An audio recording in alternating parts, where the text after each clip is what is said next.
Jika kamu bertanya, hewan apa yang telah menemani manusia sejak ribuan tahun yang lalu? Jawabannya adalah kuda. Hewan ini bukan hanya sahabat setia, tetapi juga simbol kekuatan, kecepatan, dan keangkuhan di berbagai budaya di dunia. Jadi, apa yang akan kita bahas tentang kuda? Ya nggak tahu, tanya yang mau tanya saya. Banyak hal menarik yang akan kita bahas tentang hewan satu ini. Mulai dari bagaimana kuda pertama kali dijinakan oleh manusia.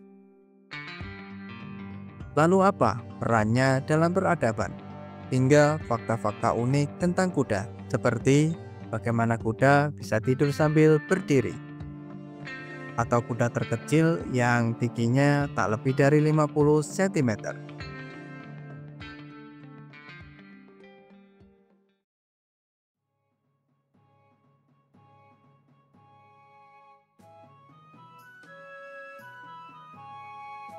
Ada banyak hipotesis menarik mengenai domestikasi kuda yang hingga kini masih menjadi perdebatan. Meski gambar kuda telah ditemukan dalam seni gua Paleolitikum sejak 30.000 tahun sebelum Masehi, kuda-kuda tersebut adalah kuda liar yang kemungkinan besar diburu untuk dimakan, bukan dipelihara. Lalu kapan dan bagaimana kuda mulai didomestikasi? Bukti paling jelas datang dari pemakaman kereta perang yang diperkirakan berusia sekitar 2000 tahun sebelum Masehi. Namun sejumlah penelitian terbaru menunjukkan bahwa domestikasi kuda kemungkinan besar terjadi lebih awal, sekitar 4000 hingga 3500 tahun sebelum Masehi di padang stepa Eurasia. Salah satu penemuan penting berasal dari budaya Botai di Provinsi Akmola, Kazakhstan. Situs ini memberikan bukti bahwa masyarakat Botai adalah yang pertama kali menjinakkan kuda, membuka jalan bagi peran penting kuda dalam sejarah manusia.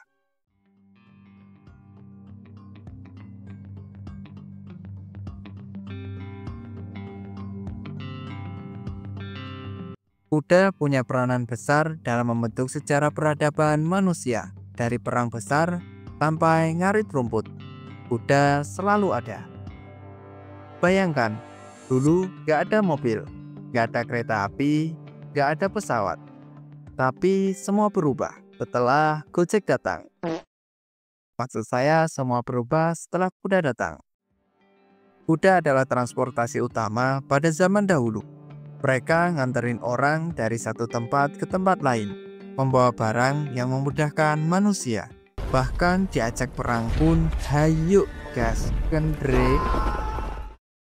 Bisa dikatakan kalau nggak ada kuda, mungkin dunia kita nggak secepat ini.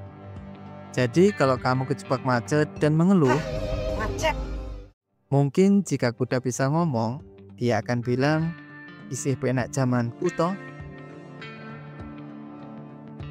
Kuda juga punya sejarah panjang di medan perang. Siapa yang nggak kenal Genghis Khan? Pasukan Mongol yang dipimpin oleh Genghis Khan terkenal karena kecepatan mereka. Tapi bukan Bang Mongol ini ya.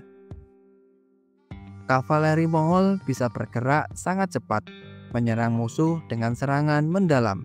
Mereka hampir menaklukkan setengah dunia. Dan semua itu berkat kuda. Di Perang Dunia I pun, kuda masih memerankan peranan penting meski senjata api dan tank mulai digunakan. Mereka tetap menjadi alat transportasi utama untuk membawa pasukan dan peralatan perang. Kuda juga menjadi simbol dalam perang, simbol keberanian dan kesetiaan.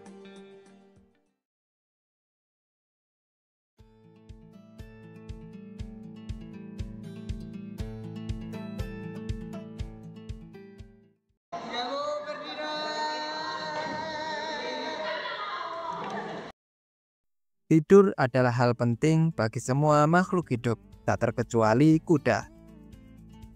Tapi tidur kuda agak lain. Mereka bisa tidur sambil berdiri. Lalu bagaimana caranya? Kuda bisa tidur sambil berdiri berkat mekanisme unik yang disebut setai aparatus, bukan minjam 100 ya.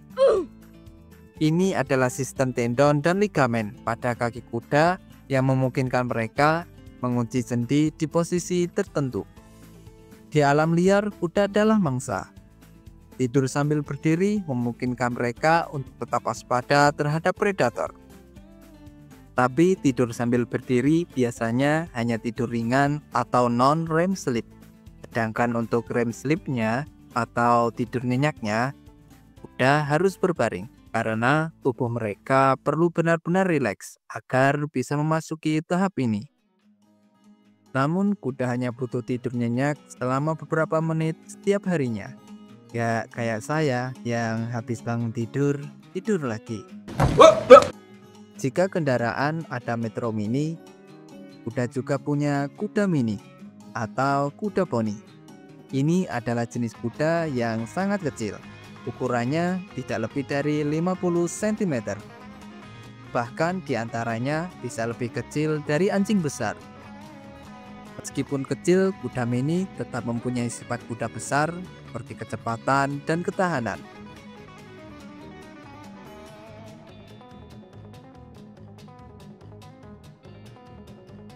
Kuda juga bisa berlari 70 km per jam. Tapi dalam kondisi terpojok, mereka bisa lebih cepat.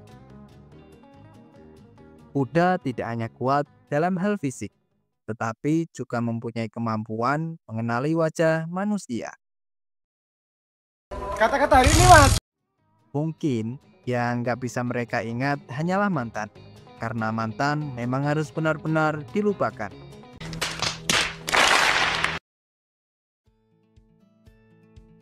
Terima kasih bagi teman-teman yang sudah mampir di Sedikit Tentang. Jika ada saran dan kritik yang membangun, silahkan tinggalkan di kolom komentar. Terima kasih dan sampai jumpa di video Sedikit Tentang selanjutnya.